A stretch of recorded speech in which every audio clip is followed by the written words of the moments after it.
Hello and welcome to the Agency Scale to Success podcast, your guide to digital marketing growth, brought to you by Globital. My name's Leanne Rogers, Head of Marketing at Globital, and today I'm joined by Globital's Chief AI Officer Hugo Silva Pereira and Itiah Thomas of Top Ratings Reviews, talking about the future of search and practical strategies that agencies can use to tackle AI-powered search.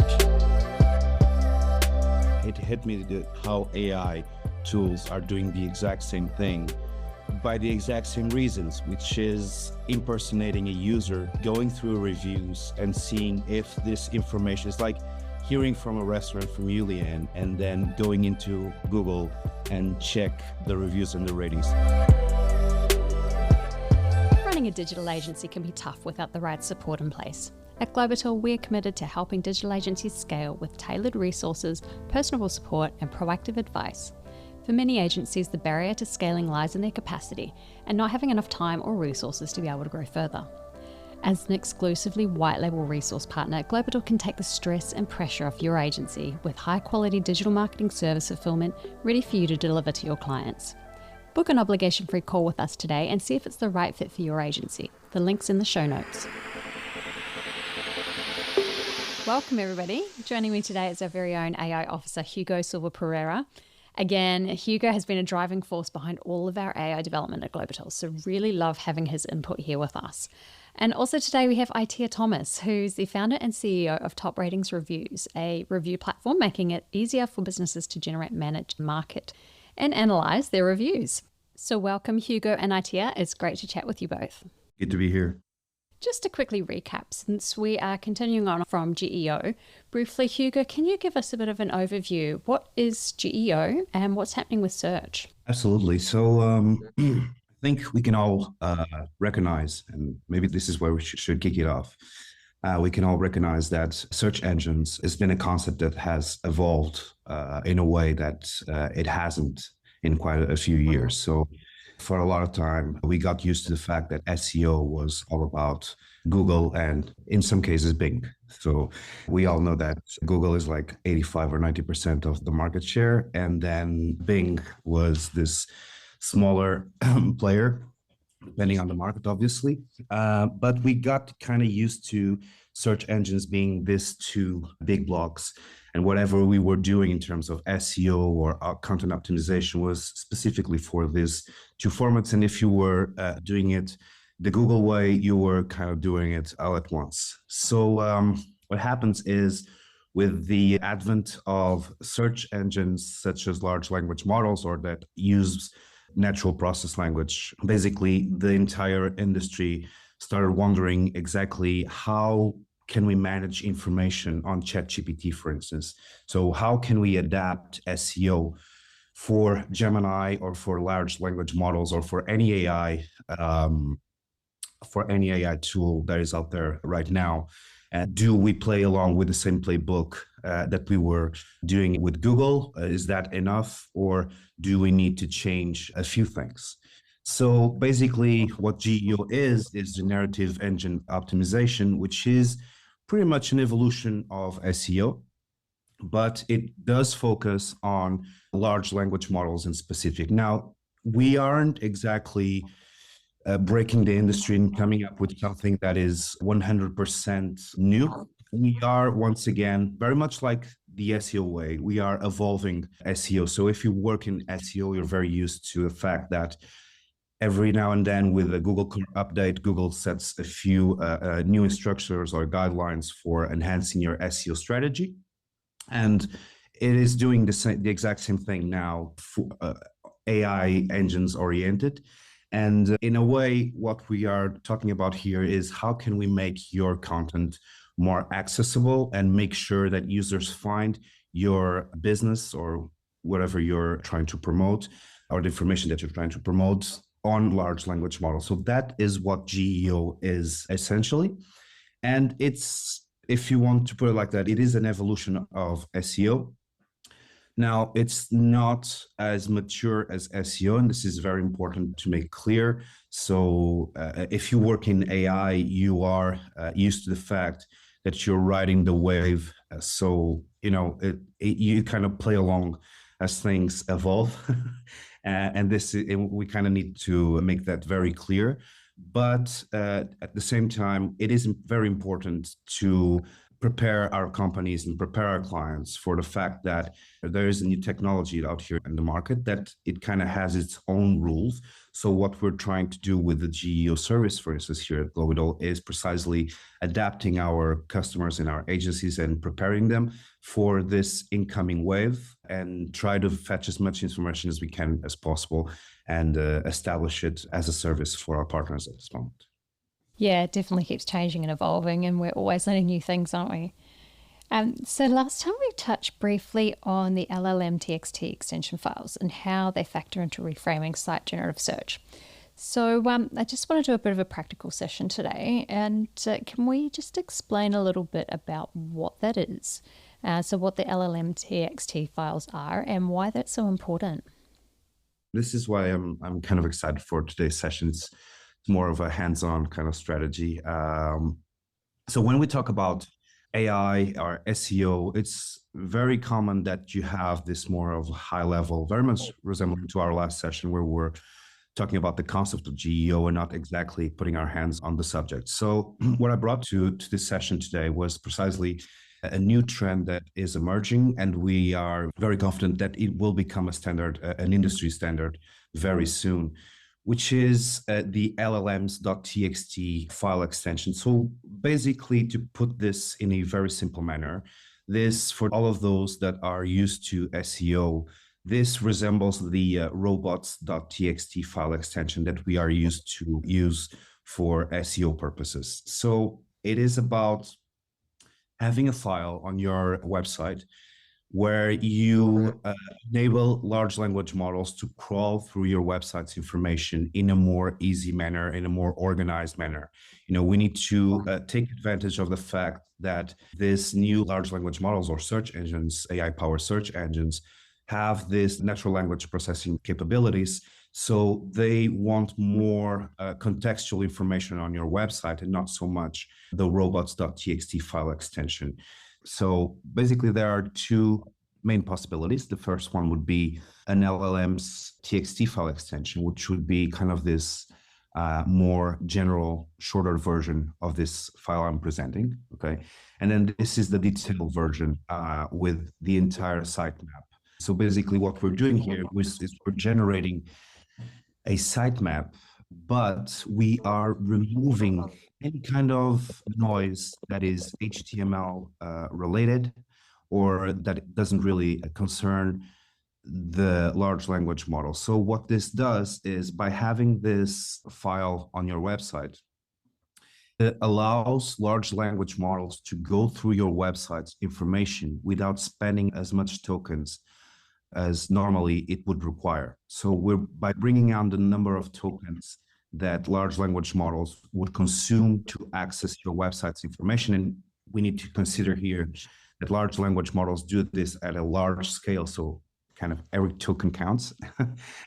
So basically, what it does is it makes it easier for large language models to actually access your information, understand what your business is about, and present it to users. So in terms of behavior for large language models, what we're seeing right now, as we deploy the service, the two main things that we are noticing when it comes to the large language models TXT file extension is that not only large language models are actually better at reading your website, so it enhances their performance, but it's actually bringing in a new piece of information that we haven't really figured out before, which is the importance of domains and good and proper domains. So for instance, and in a white labeling agency, for instance, if you have an agency that provides white labeling services, to have the domain white labeling agency, for instance, .com, is now very much increased its importance in the way that large language models actually consume the information from the LLMs.txt file extension, but at the same time, they connect it, they contextualize it. So to have this solid, highly reputed domains, and if possible, a very obvious domain. So the more clear the domains are on what your business does, the better. So LLMs put those two pieces of information together and they provide a better answer to the user prompts. It's no more than a sitemap, but it's a sitemap without the noise of HTML or whatever code that we usually put in this kind of file. Yeah, cool. And that's something that we can help agencies with as well if they need it. Absolutely. We are making it available for anyone out there if you want to have the lighter version of this file. Obviously, having the more structured version of this requires more time, but we can make it available for you guys. We already have some interested people here, Leanne. Yeah. So this is something that we will gladly share with you guys. And obviously, if you notice any kind of changes, or even if you don't, obviously any kind of SEO work takes time. If you guys see any kind of results, whether in large language models or even on the SEO front, please share with us. We would love to get your feedback on this as well. Awesome. Yeah, definitely. So just moving on from that, another thing that we wanted to talk about today with AI implementation is the practical approach and how we utilize AI for more than just content creation. So there's plenty of other things that we can do in relation to GEO and ways that we can use it. So one thing that you and I were talking about previously, Hugo, was topic research. So you were able to share a bit about that process. So you are well aware of this, that, I like to focus on, and I think this goes across the board with everyone working with AI. We can look at any kind of process and try to understand exactly what can be taken out of my hands in terms of time, or where am I investing the biggest chunk of my time. So that's really where AI can come in and help us to become more efficient and take some time off of our hands. But one of the things that we are well used to, if you're in the content business, is the fact that research requires a lot of time. Studies show that 35 to 40% of the time invested into any kind of content usually are allocated to research. So if you take up to 8 hours to do some research, this would mean that you would have to do like 3 or 3.5 hours of research. It requires a lot of time. It requires you to go through videos, to go through other blogs, to go through other experts in the field. So having that in mind, basically here at Globital, what we started to work with the copywriting team was enabling them to have, how could we enable them to have a more speedy response or a faster response to content outputs. And basically what they mentioned was that the research process was really what was affecting the output. So thinking on how we could enhance that process and have some efficiency gains there, what we came up with is, and this is just an internal tool. And again, this is something we can definitely share with anyone interested out there. So this is no more than a content video research tool.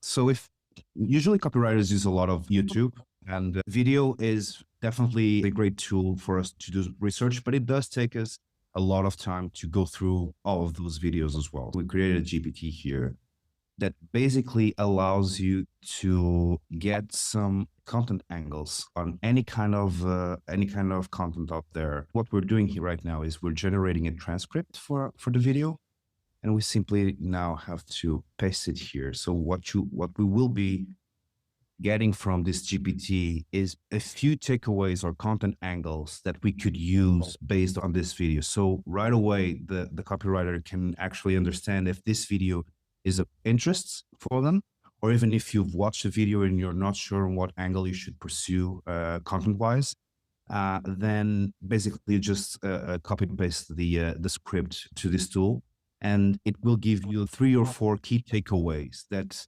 act as 3 or 4 different content angles that you can go with for your blog post or for your YouTube video or whatever.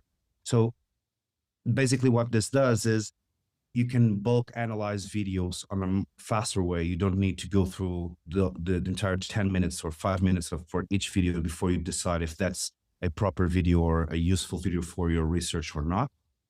So you can actually have this delivered to you, making it a lot more efficient from the content research point of view. And again, if any one of you out there is actually interested on this solution, this is something that we can easily provide as well. really, I think this is where the biggest AI game is going to be played, is on the small things and quick hacks and exactly this kind of tools that really speed up the process all across the border. And this kind of GPTs that we usually add here for the team, or that we create for them and tailor it to the team's needs, is exactly the best kind of efficiency hack or efficiency advice that I would pass on. So basically, if you're looking for any kind of tips and tricks or efficiency hacks, basically just look into the process that you have in hands and kind of understand exactly what is time consuming, and see if you can find a way for AI to provide a faster output for you. Absolutely. And how does that play into things like keyword research, finding queries? Is it a similar process, or is there a different approach that we can follow for creating efficiencies in that regard? I wouldn't advise anyone to use ChatGPT for a keyword research. So basically, ChatGPT does not have, it provides contextual information, but it doesn't have search volumes, for instance. It doesn't tailor your needs to your target market. So the ChatGPT should not be used for keyword research the exact same way Google should not be used, the search engine, for keyword research. And I'm glad you asked that question, because a lot of the times people come up and ask me, how do you do keyword research for GEO, or large language models? And the answer to that question is the exact same way you do for SEO. So again, this is SEO evolving. And the only kind of nuance that I would like to pay more attention is the fact that these large language models, they don't work so much on a keyword base, but they work on a contextual frame. Basically, what a large language model does is it analyzes my blog, for instance, and then crosses information with, for instance, user-generated content, ratings or reviews or YouTube videos. So by enabling this kind of ecosystem, or creating this ecosystem of information, this is how large language models respond to the user intent, right? So it's not necessarily about having the right keyword. There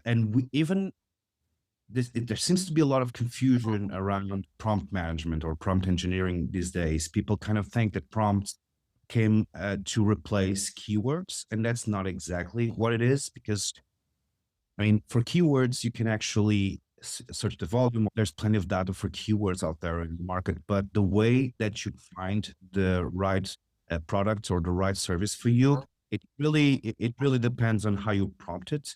So you can never really guess what the prompt is going to be. So our bet needs to be on making it as contextual as we can, and cover as many themes as we can, and actually provide it with reputation tools. So this is what I think both of our field connect here today, is the fact that on one hand, I'm more focused on how to produce content, how to make sure that this content is crawlable by large language models, how to make sure that this content goes through the team in the fastest way it can, but at the same time, not automating 100% of the content. That's not what we're going after here. And then planing that field with other proofs of service. So for instance, we covered YouTube last session, is definitely something that it really robusts your strategy. And user-generated content such as ratings and reviews are definitely proof of service. And it is a way for large language models to counterbalance the AI explosion, content explosion that happened over the course of the last 2 or 3 years. So Google and ChatGPT are leaning more and more on user-generated content to counterbalance the fact that anyone can put AI content out there in a quick manner. So human-validated responses, human-validated ratings, and really enhance credibility, really do a lot of the heavy lifting in terms of reputation management. And it kind of gives large language models, if you want to, the confidence to suggest your service or your product as a proper response to a problem. Oh, that's good. It subs it off perfectly. Thank you. And I'm just going to segue now into user-generated content that you touched on briefly there, and reputation management, and how that impacts our GEO. And I'm going to hand it over to Itiah now, because that's exactly what you do. Right. So my name is Itiah Thomas, and I am the founder and CEO of Top Ratings Reviews. And today I'll speak about the impact of user-generated content on ratings, on revenue and ranking, and how Top Ratings Reviews, the platform, can help you and your clients. So in particular, the type of user-generated content that I'll be speaking about today is focused on ratings and reviews. So essentially the first question here, why ratings and review matter for business revenue. So I've shared some stats here to just really demonstrate about how much more money can be essentially produced there in terms of increase in revenue for additional star ratings and the comfort that customers have when they're seeing higher ratings and reviews, and how that impacts their buying and purchasing decisions for some of the reasons that Hugo already started to touch on in terms of that credibility, about kind of taking that risk out by people looking at the social proof of others that have kind of gone before them and taken that chance on you as a business owner of the product or service. And when I say you, I mean not only you as digital marketers, but also clients. And so that peer influence really does have that impact there in terms of really making people feel more comfortable to spend more and more susceptible, more open to the upsells and add-ons as well. And so that confidence that it gives the customers there, especially when they are comparing to competitors. And so in terms of the impressions or why that ratings or reviews impacts local search ranking, because some of the factors of frequency. So for instance, how often are the reviews coming in? Is it, 5 a week, 5 every 3 months? And that freshness, how recent the reviews are, something like last week, or once again, maybe closer to, a year ago. Really the quantity as well, how many reviews a business has, and positivity wise, like how positive is the rating, how high is the rating, how positive is the review. And speaking on that relevance in that context there, how relevant your business is to what is being searched upon. So that search engines really do rank businesses with positive ratings and reviews higher in local search results because they're important indicators of, going back to relevance there, that keyword in that context there really does signal to the search engine your business's context and offerings, and increases the chances of appearing in relevant search. It's also an indicator of the quality of the business. So if there are that many people that are coming in and vying to give you a rating review, it's signaling there that trust, that credibility, and that authority. And that's also leading to higher visibility, organic traffic, and less marketing ad spend is required, because you're letting those happy customers do the work of promoting businesses, and such that listings with higher ratings tend to get up to about 30% more clicks. So I love that click-through rate for less too many. Who doesn't? And really just also touch on the benefits of responding to ratings and reviews. So getting back to, I call it the relevance double. So those words that are not only able to be searched upon in context from the reviews from customers, but also your replies to those reviews. And it's also signaling to current and potential customers your level of engagement, professionalism in responding to negative reviews, which can actually improve your reputation, and the appreciation of customers' time to provide that feedback, and that you value their opinion in addressing their concerns. That recognition makes customers feel special and can encourage more reviews and more foot traffic. So I wanted to get into a little bit of I call it story time. So quickly, that just to evidence here that people are paying attention to ratings reviews. So I compared some of the ratings reviews I've done for businesses over the past 3 years or so, and then reviews that I've only done about 6 months ago. And I'm seeing, I don't think I've necessarily grown in extra popularity per se, that people looking at my ratings reviews specifically, but I'm just noticing like how much in that shorter amount of time that those reviews are getting nearly as many reviews as like the ones I've done 6 months ago are getting maybe the same number of reviews, not pacing the ones that I did even 3 years ago. So it's picking up in terms of how much people are like just really tuning in. That's my take of that. And so one of the ones that I have at the kind of the bottom right here is a review that I did only about 6 months ago. And that review has gotten about 5,000 plus views on just the image alone. And it was just of my nails.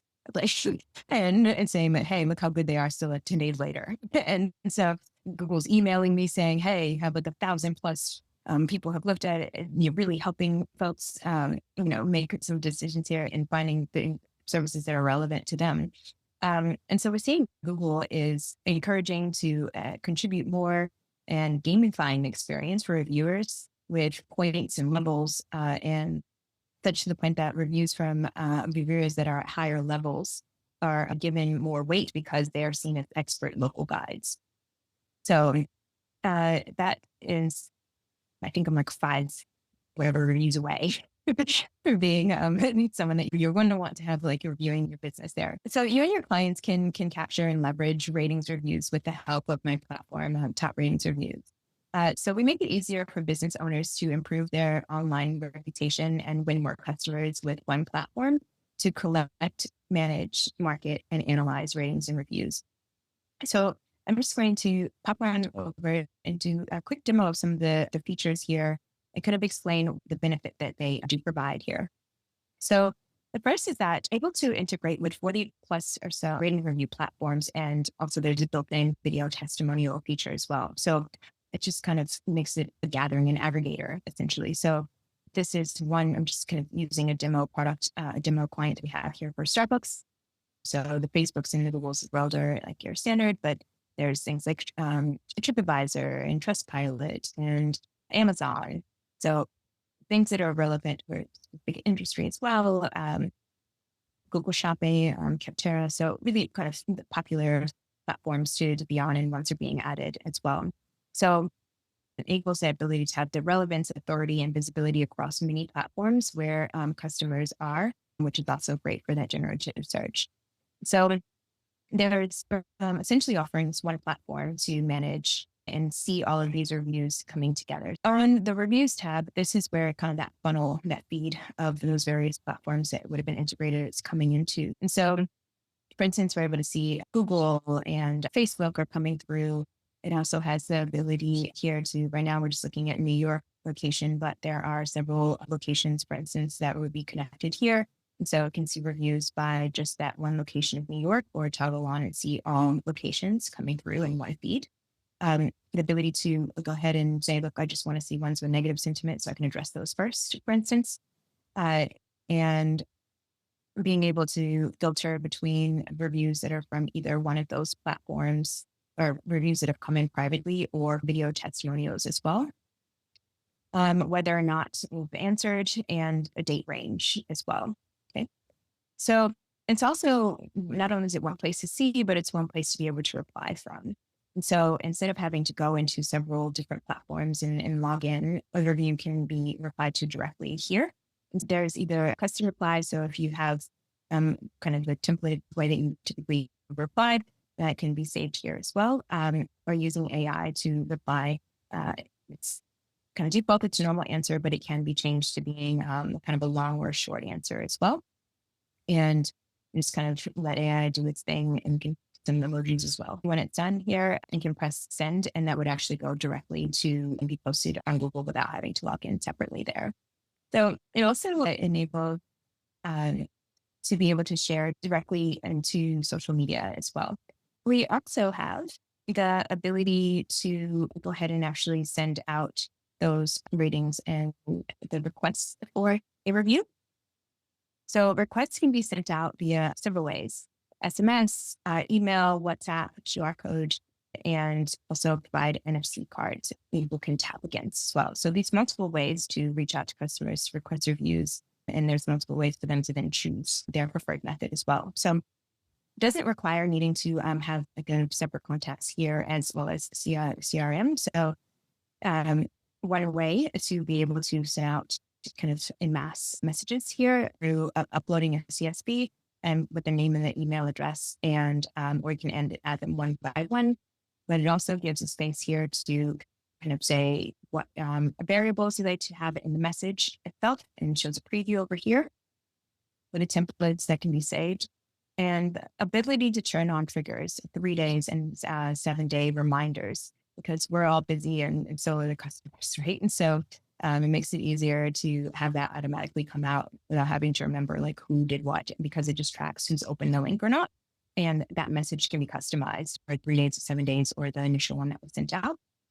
And then the collection of, as those requests are coming through, they're collecting down here, so you can see. So this is what I consider to be the manual way. So not only can it be done with these 3 here, but also through the automate tool. And so the automate tab is really going through and setting up the triggers to like customer purchases or someone signing up to a newsletter. And that reduces the time, that manual task of asking for ratings or reviews, or actually even doing this to upload as well. But it will use the same messaging that it was been created here. But the triggers are instead of happening automatically with things like Xero, QuickBooks, Stripe, Airtable, are all platforms that can be integrated with as well. And I'd say the last thing I just want to share in here is about the analytics. Second to last. Before I go to analytics, the review link. So we get to see that kind of happening in real time here. So I'd say that there's a kind of one landing page that makes it easier for customers to leave reviews through this one link, and for owners to kind of privately manage these ratings reviews. So for instance, I'm going to go back to the beginning and coming through a link through the SMS or email, what have you. The first question is, this image can be, of course, changed here. The logo can be changed. How was your experience? And so if we were to give it a 5-star, 4 or 5-star, you can choose actually what that review gating is. So 4 or 5 stars, then it will come to all of the platforms that have been integrated with.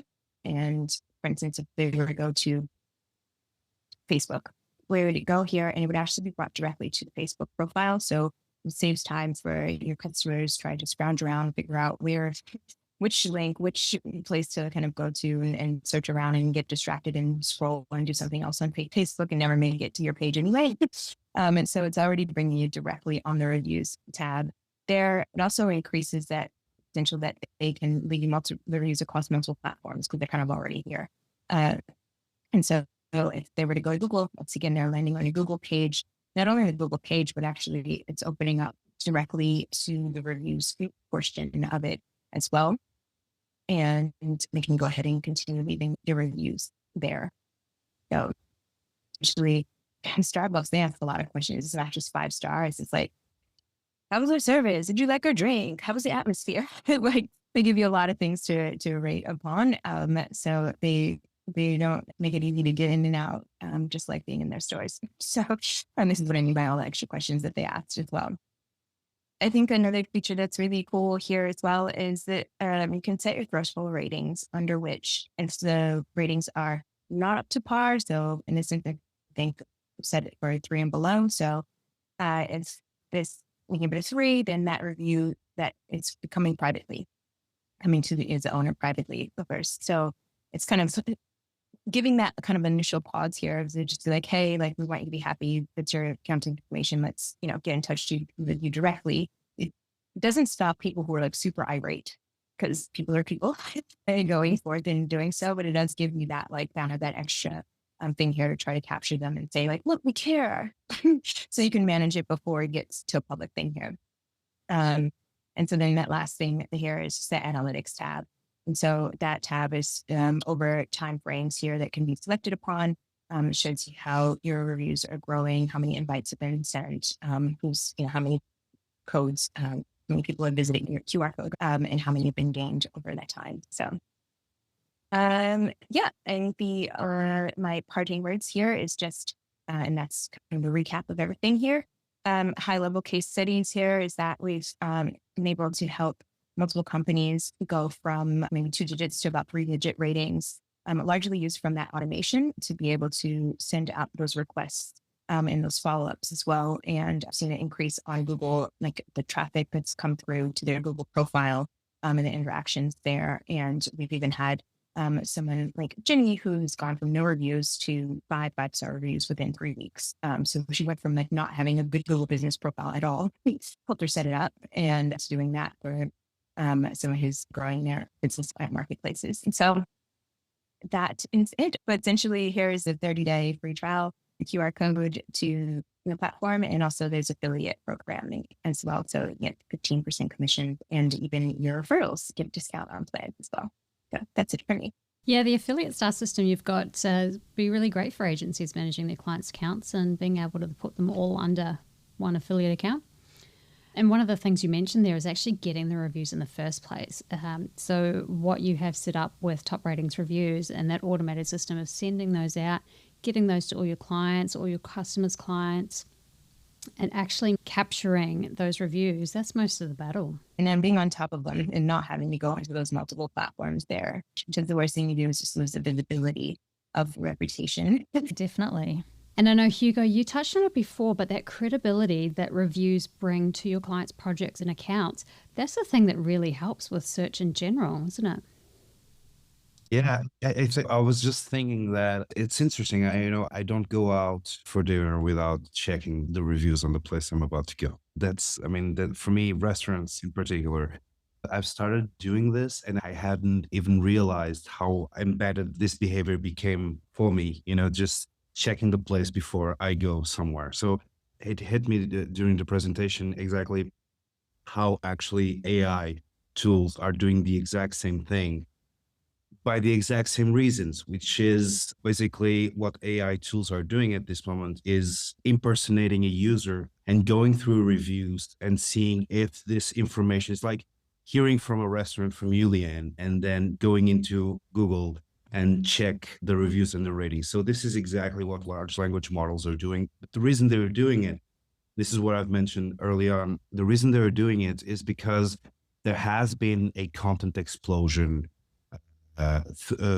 due to AI. And there is really no way to counterbalance this. And even in SEO, if you're into SEO, you know that Google has been putting kind of these breaks to AI content. So they promote AI content. They obviously like AI content. They are aware that everyone uses AI to produce content.